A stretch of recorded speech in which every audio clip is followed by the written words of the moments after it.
So you're wake surfing on the first wake, you're absolutely shredding it.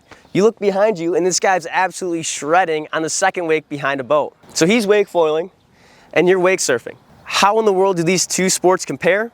Well, in this video, I'm going to be breaking down the similarities and differences between wake surfing and wake foiling.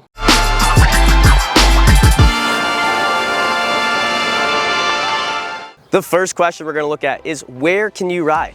Well, on a wake surfer, you're really limited to that first wake. I guess if you had a longboard or a paddleboard, maybe you could ride the second roller, but I've only seen that a handful of times. You're really limited to that first wake.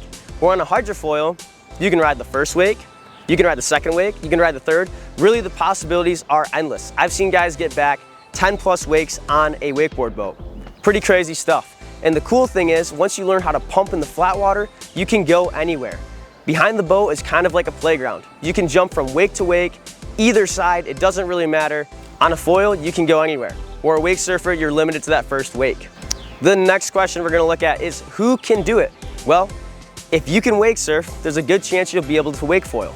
Wake foiling is a little bit more challenging than wake surfing. However, if you have ample water sports experience, with little time and practice, you're gonna be able to wake foil. The third question we're gonna look at is, what does it take to get up? Well, getting up on a wake surfer is pretty straightforward. And getting up on a wake foil is very similar to wake surfing. The only difference is you need to absolutely put most of your pressure onto your front foot. And this is to account for the extra lift that the foil provides to the board. If you try to get up on a wake foil, just like a wake surfer, you're gonna shoot the board out of the water.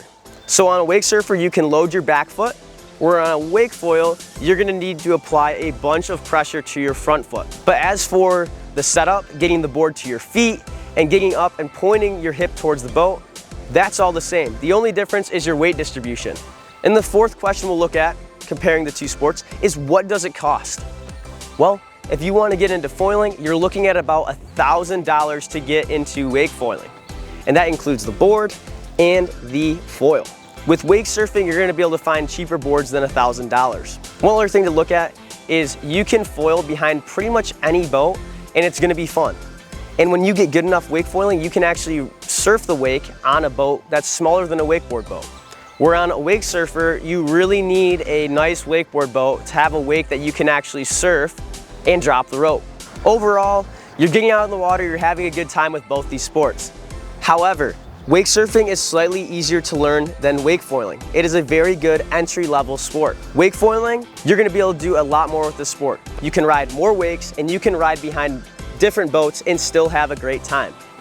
Wake surfing, you're really limited to having fun behind wakeboard boats. So what do you think, wake surfing or wake foiling?